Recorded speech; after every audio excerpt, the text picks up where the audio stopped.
보도가 계속되면서 우리에게 두려움도 있고 또 불편함도 있고, 여러분 저도 외부에 나가면 어떨 땐 누가 쓰라 그러고, 그래서 마스크 하니까 괜찮습니다. 마스크 하시고 예배 드리셔도 불편하지 않으시면 여러분들 스스로 그렇게 하셔도 괜찮고, 또 저는 개인적으로 여러분들과 악수는 다 모든 분들과 하는 건 아니지만은 2월 말 마지막 주 다음 주까지는 그냥 목리로 해도 3월 첫 주서부터 아주 반가운 마음으로 그렇게 악수하려고 합니다. 이게 박수 많이 치면 이게 보이지 않는 코로나 바이러스가 없어지는지 난 그걸 모르겠어요. 이거를 무식한 질문인가 모르겠는데 없어질 것도 같아요. 여기 뭐가 붙어 있으면은 이렇게 치면은, 근데 보이지 않는다는 것 때문에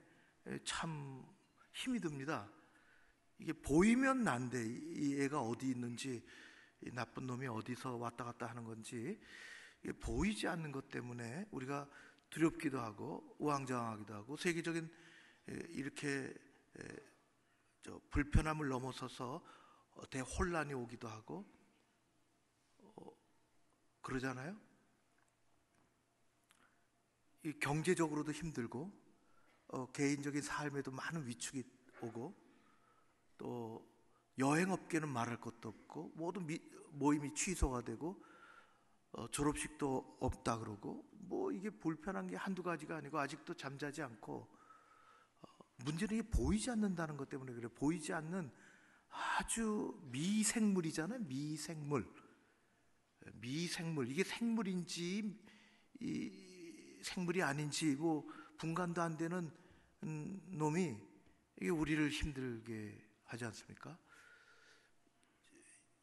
제가 내일서부터, 사실은 오래전서부터 제가 섬기고 있는, 기도하고 있는 하나봉사회에서 동남아 4개 국가를 집중적으로 어려운 나라를 섬기고 있습니다. 그 중에 베트남이라는 곳은 한 선교사를 통해서 빌롱이라는 작지 않은 성, 우리로 하면 도보다 훨씬 크죠. 성에 정말 가난한 사람들, 숲속에 강가에 그렇게 살아가는 사람들에게 20년 넘는 세월 속에서 오늘날에는 한 200만 원만 주면 집이라고는 할 수 없지만 그들에게는 궁전 같은, 우리에게는 창고처럼 보이지만은 그래도 벽돌로 지어줍니다. 우리 교회 어느 연로하신 권사님이 돈을 모아, 그 얘기를 제가 하니까 2채를 갖고 오셨어요. 2채 값을. 그래서 올해가 2000년인데 하나봉사에서 베트남 빌롱성에 2000채를 줬습니다. 그동안 2020년인데 올해가. 그래서 빌롱성 공산당 정부가 공식적으로 우리가 이렇게 행사를 하자, 공식적으로 정부가 인정해 주겠다. 그래서 인정받으려고 한 건 아니지만 2000채가 쌓였으니까, 그래요? 그러면 우리가 많은 사람들이 가가지고 올해가 2020년이니까 20채를 더 하겠습니다. 매년 앞으로도 할 건데, 그렇게 해서 가려고 준비한 인원이 83명입니다. 몇 개월 동안 다 준비했다가 기도하고 회의하고 고민하고 다 안 하기로 했죠. 나중으로 밀어놨는데요. 그러면서 다 항공권서부터 호텔서부터 내리니까 항공권이 1인당 18만 원의 페널티를 물었습니다. 83명이. 놀라시지도 않네요. 아주 세계를 이 보이지 않는 놈이 뒤흔들고 있다는 거예요. 보이지 않는데. 그래서 목사로서 가만히 우리 신앙생활을 생각해 보니까 우리 신앙생활은 보이지 않는 영적인 전쟁입니다. 우리 신앙생활 자체가 그렇습니다. 보이는 것, 그거하고 싸우지 않는다, 그렇게 했습니다. 그 뒤에 뭐가 다른 것? 혈과 육에 대한 싸움이 아니라 그렇게 했어요. 우리의 믿음은 보이지 않는 정세와 권세자들의 보이지 않는 그 어떤 것과의 싸움이라는 것입니다. 3월까지 느헤미야를 제가 강해 설교를 하려고 벌써 1장, 2장을 했는데요. 1장은 느헤미야가 고국의 이야기를, 참담한 얘기를 듣고 눈물을 흘리며 기도하고 하나님 앞에 엎드려 회개하고 기도하고 나를 써달라고. 2장은 페르시아의 아닥사스다왕 앞에 가서 담대하게 왕이시여 나를 보내주십시오. 그렇게 해서 수천리길 고국으로 돌아가고, 돌아오자마자 어떤 사람들은 흥왕케 하려는 사람이 왔구나, 그렇게 감사하는 사람이 있는가 하면 큰일 났다, 그리고 공격하고 비난을 시작한 사람들이 있었습니다. 3장을 오늘 건너뛰었는데요, 제가 1장, 2장, 3장 계속 나갈 터인데 어떤 데는 이제 건너뛸 건데요, 여러분들은 오늘도 잘 따라오시기를 바랍니다. 이게 맥이 끊어지면 하나님이 우리에게 주신 메시지를 놓치게 됩니다. 오늘은 세 번째 시간, 말씀의 제목은 느헤미야와 함께 세 번째 좌절을 극복하라입니다. 3장을 안 읽고 넘어갔지만은 4장을 읽었지만은 3장이 중요하지 않다는 것이 아닙니다. 성경에는 그 어느 부분도 필요 없는 부분이 없습니다. 중요하지 않은 것이 없습니다. 3장을 통해서 하나님이 무슨 말씀을 하십니다. 3장을 얼핏 보면은 조금씩 다른 사람의 이름, 장소가 사람의 이름이 바뀌어서 계속 반복이 됩니다. 그래서 3장 1절부터 32절까지 내용이 쭉 일이 진행되는데, 그 진행되는 내용은 아주 단순합니다. 단순하진 않지만은 성벽이 다 쌓아졌다는 것입니다. 그러니까 결론이 났어요. 근데 어떻게 쌓아졌는지가 정말 중요합니다.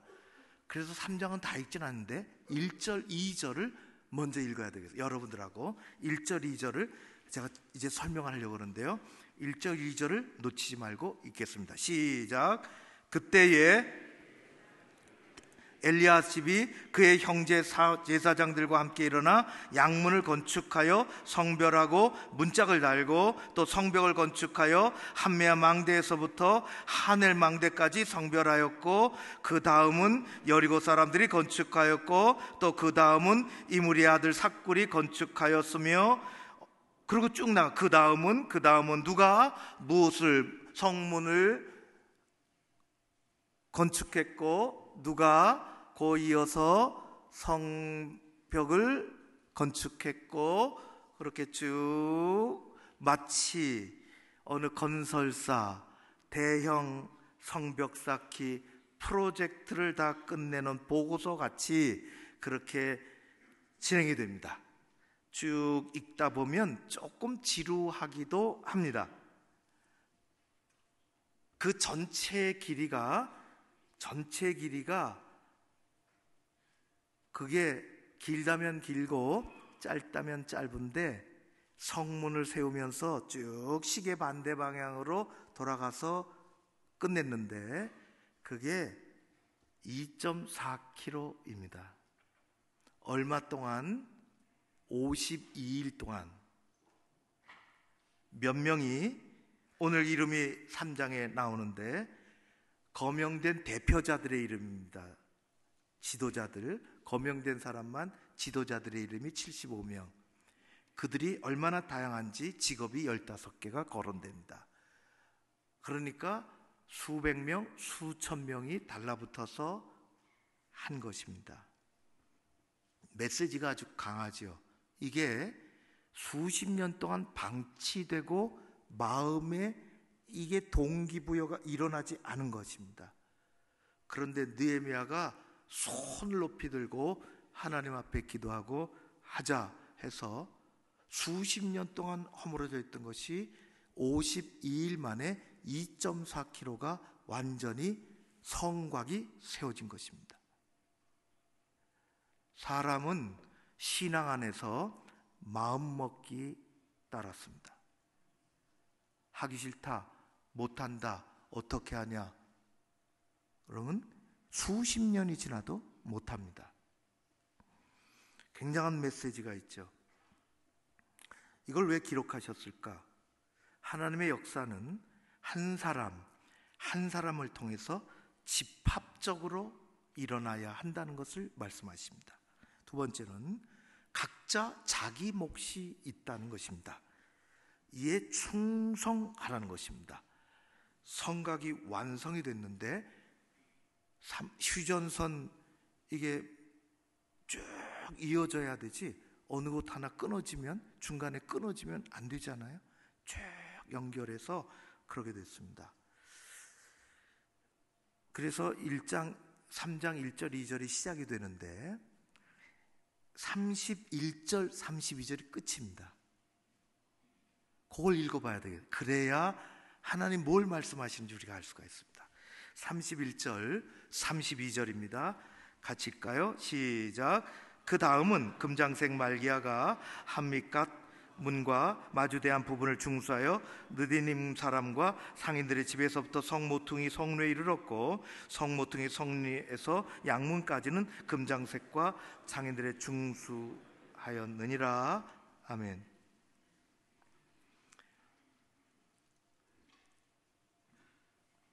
3장 1절과 지금 32절이 맞붙어 있습니다.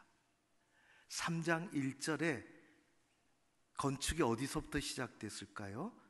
양문을 짓는 것에서부터 시작이 됐습니다. 양문을 건축하여, 그렇게 했습니다. 제일 먼저는 양문을 딱 세워놨습니다.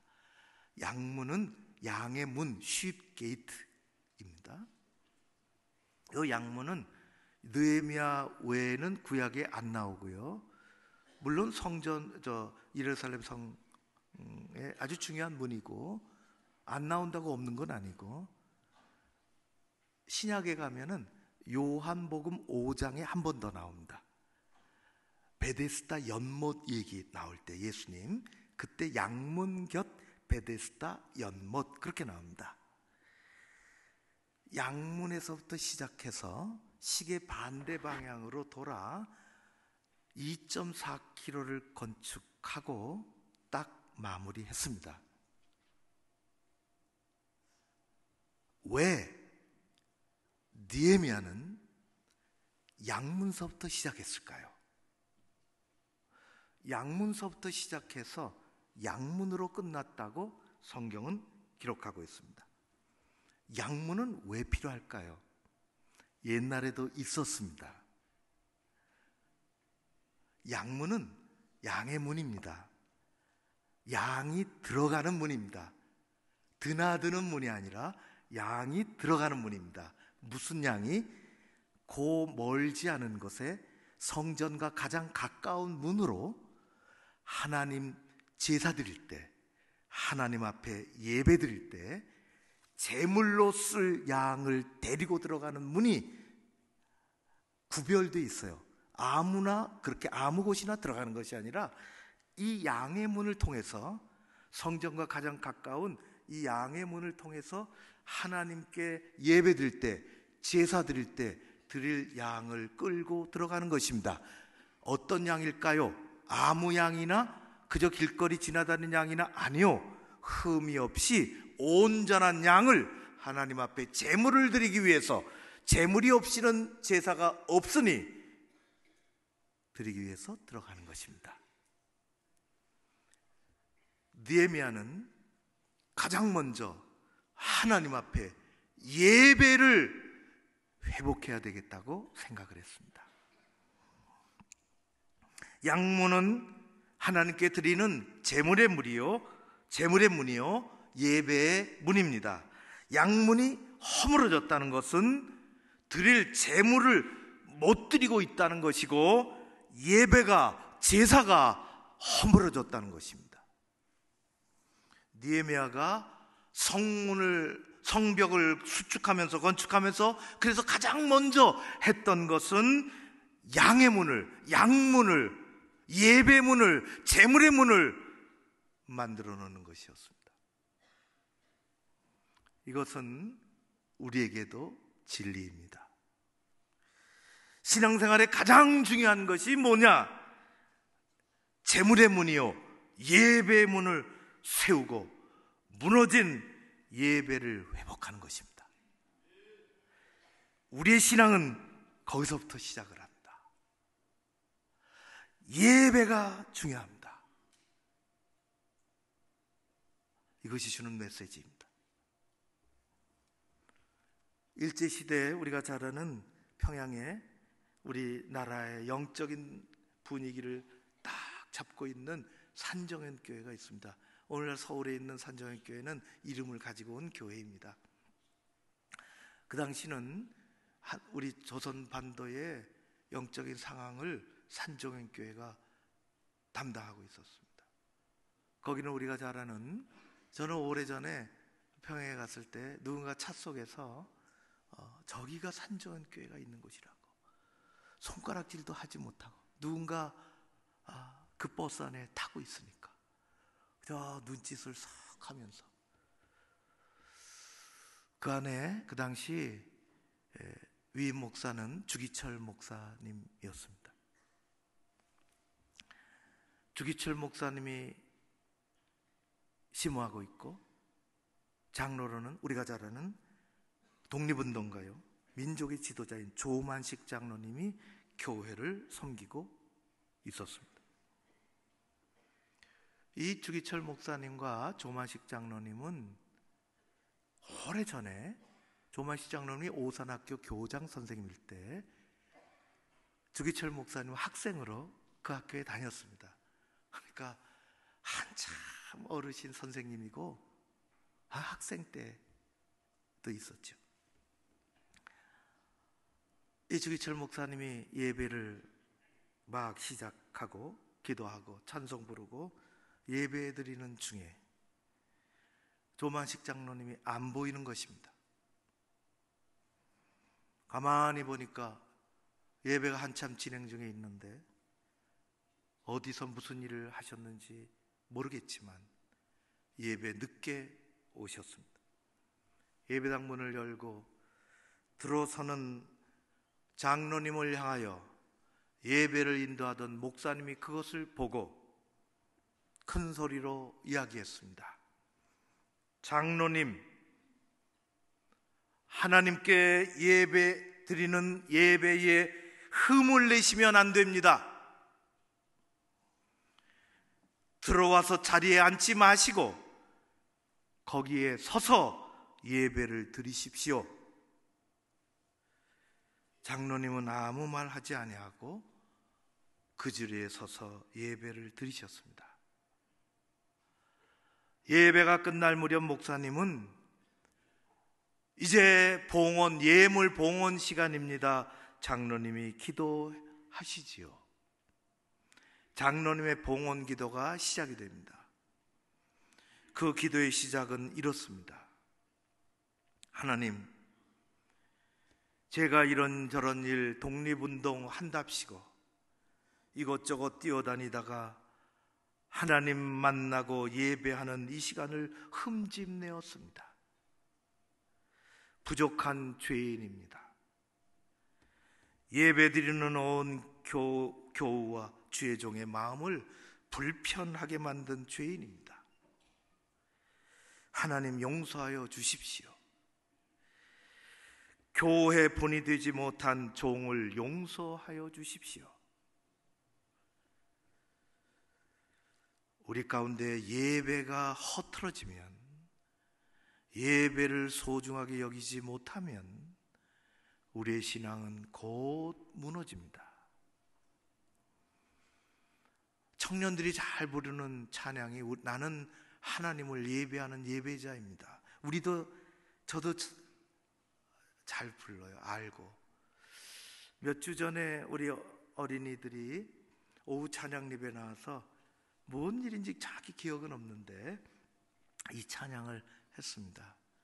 얼마나 감사하고 고맙고 마음속으로 따라 부르며 눈물을 흘리고 마음속으로 나는 하나님을 예배하는 예배자입니다. 아시는 분은 예배자로 지금 이 시간 이 찬양을 같이 불렀으면 좋겠습니다. 우리는 예배자입니다. 나는 하나님을 예배하는 예배자입니다.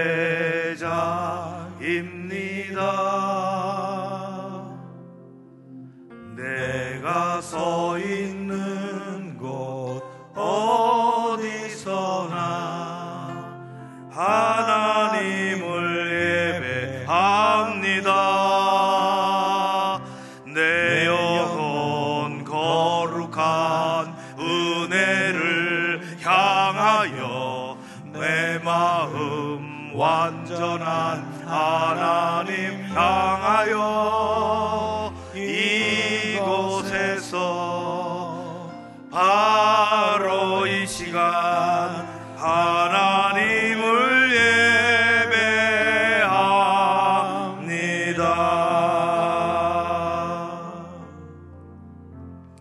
어떤 경우에라도 예배를 잘 드리는 여러분들 되시기를 바랍니다.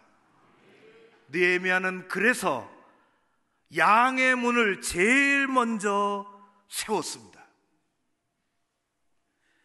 겸손하게 양의 문으로 들어와 하나님 앞에 회개하며 주님을 사모하며 예배 자리에서 주님을 만나는, 말씀을 만나는, 은혜를 만나는 여러분들 되시기를 주의 이름으로 축원합니다.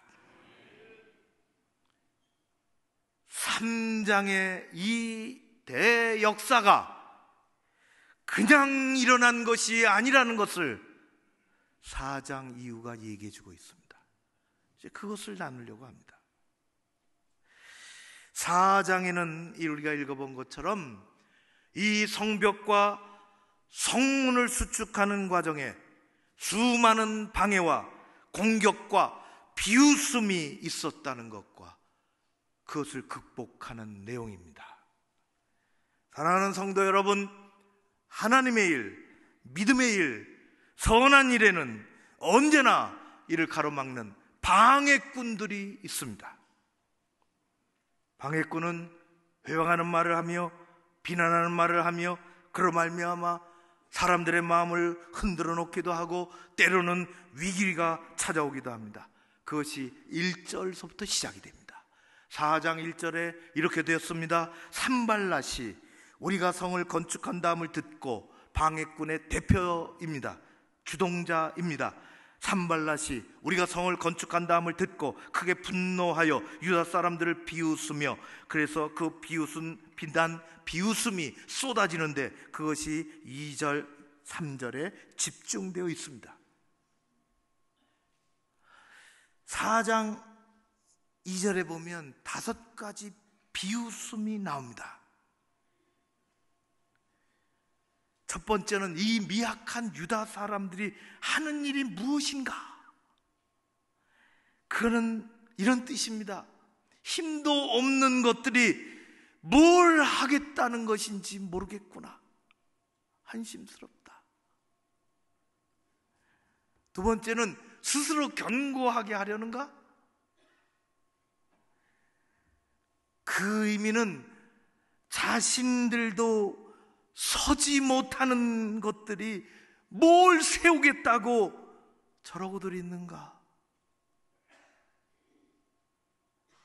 세 번째는 저들이 제사를 드리려는가? 아니, 저들의 하나님은 이미 떠나서 젖골인데 이제 예배한다고 기도한다고 뭐가 되겠는가?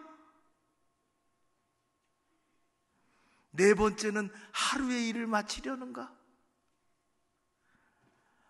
오랫동안 수십 년 동안 널브러지고 방치되어 있었는데 저렇게 한다고 이게 될 일인가? 다섯 번째 비난은, 비웃음은 이렇습니다. 불탄 돌들을 흙무더기에서 다시 일으키려는가? 무너져도 오지간히 무너졌어야지 뭐 찾을 게 뭐가 있는가? 깡그리 무너져 내리고 오랫동안 다 허물어져 버렸는데 안 될 일이지, 불가능한 일이지, 뭘 한다고 저러는가 비웃는 것이고, 그 결정타는 3절에 나옵니다. 저들이 건축해봤자 얼마나 튼튼하겠는가? 성벽의 여우가 올라가도 무너져 내릴 거야. 여러분, 사탄의 유혹과 비난과 회방은 그때만 있는 게 아닙니다. 지금도 진행형입니다. 교회 학교 교사들에게 사탄이 공격할지 모릅니다. 그 믿음 가지고, 그것 가지고 거기서 네가 애쓴다고 아이들이 변하겠는가? 교회 학교가 일어나겠는가? 가정을 지키고자 하는 가장들에게, 부모들에게 그렇게 해서 이 시대 가정이 지켜지겠는가? 비난하고 비웃고 그럴지 모릅니다. 교우들에게, 교회를 향하여, 목사들에게 한국교회가 저런데 다시 믿음의 헌신을 요구한다고, 하나님의 말씀을 붙잡고 충성하라고 외친들, 그것이 되살아날 수 있다고 생각하는가?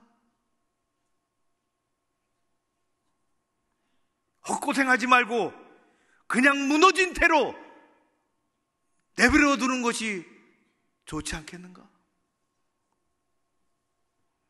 성도 여러분, 사단의 말에 우리는 귀를 기울이면 안 돼요. 우리에게는 하나님의 말씀이 있으며 예수 그리스도의 가르침이 있는데 왜 다른 데 마음을 뺏기고 사단의 유혹과 비난의 말을 걸어올 때 들은 채 하면 안 됩니다. 그 안으로 넘어가지 마십시오. 예수 그리스도는 우리를 향하여 이렇게 가르치셨습니다. 마태복음 10장 18절 말씀, 16절 말씀. 보라, 내가 너희를 보냄이 양을 이리 가운데로 보낸 것 같다. 그러므로 너희는 뱀같이 지혜롭고 비둘같이 순결하라. 큰 일을 하는 사람에게는 큰 방해꾼과 큰 걸림돌이 있습니다. 예수님은 인류 구원의 일을 하러 오셨죠. 금식 기도로 준비하시는 중에 40일 동안 사탄이 방해하고 왔습니다. 유혹하고 왔어요. 예수님에게 사탄이 달려들었습니다. 사탄아 물러가라고 예수님은 물리쳤습니다. 큰 일에는 큰 방해꾼과 큰 걸림돌이 있으며 작은 일을 하고자 하는 사람에게는 작은 방해꾼과 작은 걸림돌이 있습니다. 바른 일, 선한 일에는 언제나 방해가 있습니다. 어려움이 있습니다. 때로는 비난도 있습니다. 성경에 있는 하나님의 백성의 이야기는 바로 우리가 사는 오늘의 이야기입니다. 믿음의 사람, 하나님의 일을 하고자 하는 사람, 선한 사람에게 시험이 있습니다. 고난이 있습니다. 미국 보스턴에 해럴드 쿠시너라는 사람이 있는데요, 결혼을 하고 하나님의 일을 참 열심히 하고 참 선한 사람, 하나님이 쓰시는 사람, 결혼을 하고 가정을 이루고 하나님이 복으로 아들을 주셨고, 이 아이가 1살, 2살 되면서 그 기쁨이 말로도 할 수 없고 하루하루 살아가는 큰 행복이요, 하나님께 무한한 감사의 제목이었어요. 3살이 되던 어느 날에 아이의 몸에 이상한 게 생겨나기 시작했습니다. 병원에 갔어요. 이상하다. 진찰한 결과 병명은 조로병이었습니다. 빨리 늙어가는 거예요.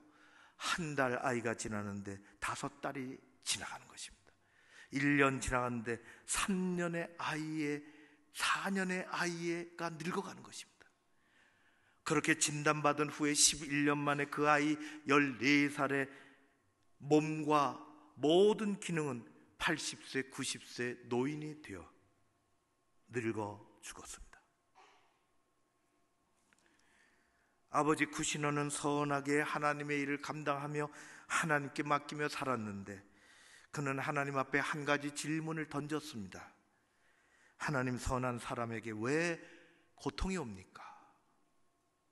오랜 세월 동안 하나님 앞에서 신앙적인 이 질문에 신앙적인 답을 찾고자 애썼으며 그는 한 권의 책을 냈지요. 그 책의 이름은 선한 사람에게 왜 고통과 불행이 오는가 였습니다. 믿음의 사람, 하나님 말씀을 붙잡고 살아가는 사람, 하나님의 일을 시켜서 하는, 하나님의 일을 하는 선한 사람에게도 시험이 있고 고난이 있고 핍박이 있고 좌절이 있고 위기가 있습니다. 사탄은 가만두지 않습니다. 때로는 사람을 밀가부르듯이 까부릅니다. 예수님 말씀하신 것처럼 하나님의 명령을 따라 성문, 양의 문 먼저 세우고 사람들을 동원해서 온갖 위기 가운데서도 2.4km의 성벽을 완성한 느헤미야에게도 그 과정 속에 얼마나 큰 비난과 위기가 왔는지, 하나님 왜 비난과 위기가 있습니까? 선한 일, 하나님의 일을 원하시는 일을 하고 있는데 왜 회방꾼이 있습니까? 왜 비난이 어려움이 옵니까? 그는 하나님에게 따지지 않았습니다. 그는 성숙한 믿음을 가지고 문제에 매몰되지 않았으며 그 안에서 허우적거리지 않았습니다. 사탄의 비난과 공격, 비웃음에 대꾸하지 않았습니다. 그가 한 일, 오직 그가 한 일은 두 가지, 그것이 4장입니다. 말씀드리고 싶은 것이 그것입니다. 그가 한 일 두 가지, 하나는 즉시 하나님 앞에 가서 다시 엎드렸다는 것입니다.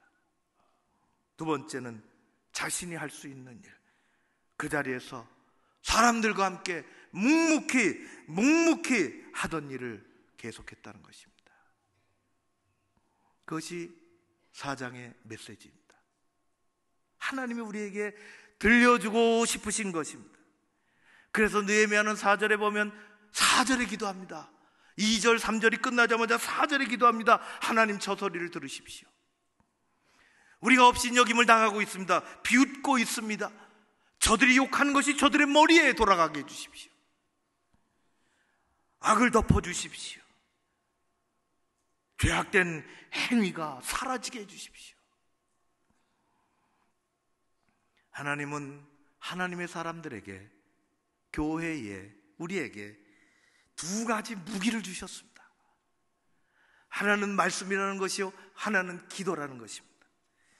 성경의 귀한 믿음의 사람들을 모두 뒤져보십시오. 그들이 우리에게 보여주는 두 가지 모습이 있는데, 그것은 우리에게 가르쳐 주시는 두 가지 모습이 있는데, 그들은 하나님의 말씀을 어떤 경우에도 떠나지 않았다는 것과 하나님께 기도하는 자리를 떠나지 않았다는 것입니다. 우리 주님은 말씀하십니다.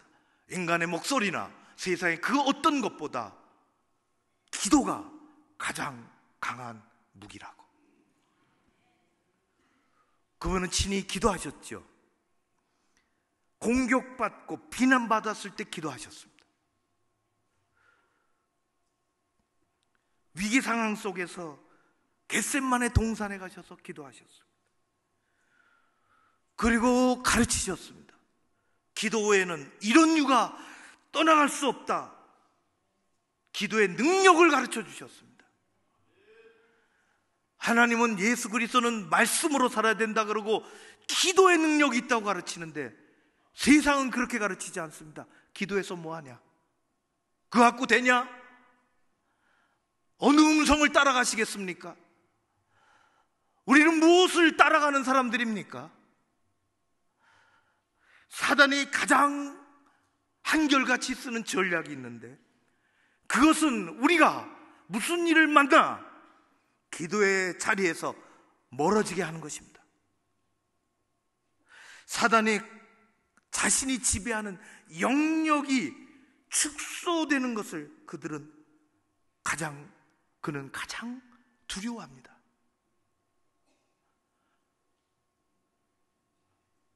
그래서 기도하지 말라 그럽니다. 말씀 듣지 말라 그럽니다. 은혜 받지 말라고 마음에 팔짱을 끼고 예배드리라고 이야기합니다. 누구의 음성을 들어야 됩니까? 우리는 어떤 길을 따르는 사람들입니까?